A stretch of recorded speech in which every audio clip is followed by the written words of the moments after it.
Welcome to bird entertainments. నేను వైష్ణవి. పవన్ కళ్యాణ్ అభిమానులకు హరిహర వీరమల్లు చాలా రోజులుగా ఒక పెద్ద ఎదురుచూపు. కానీ సినిమా వచ్చిన తర్వాత కథ కంటే ఎక్కువగా చర్చలోకి వచ్చిన అంశం ఏంటంటే విఎఫ్ఎక్స్. కానీ అసలు బిగ్ ట్విస్ట్ ఏంటంటే ఈ సినిమాని మొదట క్రిష్ డైరెక్ట్ చేస్తుండగా మధ్యలో ఆయన ప్రాజెక్ట్ నుంచి వెనక్కి తగ్గారు.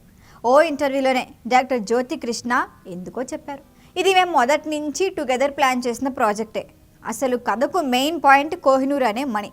దీన్ని మాయాబజార్ స్టైల్లో కామెడీ టచ్తో తీస్తాము అనుకున్నామన్నారు. ఇందులో కోవిడ్, లాక్డౌన్, ఎన్నికలు అన్నీ కలిసి ఓ పరీక్ష మొదలైంది. అప్పట్లో మొదటి యాక్షన్ సీన్ తీశారు. తర్వాత రెండో యాక్షన్ సీన్ పూర్తి చేసేలోపే రెండో వేవ్ కోవిడ్ వచ్చింది. క్రిష్ గారు ఏడాది దాకా వెయిట్ చేశారు.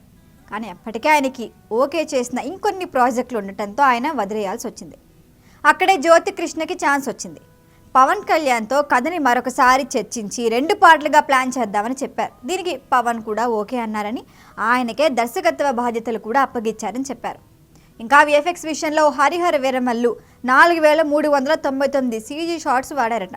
వాటిలో 4 నుంచి 5 షాట్లు పర్వాలేదు అనిపించాయి. వాటిని కూడా రీప్లేస్ చేశారట.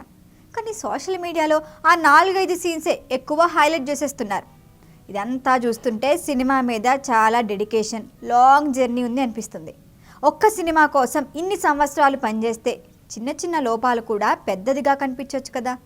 ఇక అసలైన క్రిష్ విజన్ కోహినూర్ కథ అంటే అసలు కోహినూర్ ఏమైంది, ఎందుకంత విలువ ఉంది అన్నది పార్ట్ 2లో చూపించబోతున్నారట. అంటే సీక్వెల్ ఆల్రెడీ ప్లానింగ్లో ఉందన్నమాట. మరి హరిహర వీరమల్లు మీకు ఎలా అనిపించింది? విఎఫ్ఎక్స్ విషయంలో మీకు కూడా అలానే అనిపించిందా? క్రిష్ విజన్ కంటిన్యూషన్ చూస్తామా లేదా అన్నదే ఇప్పుడు తెలియాల్సి ఉంది.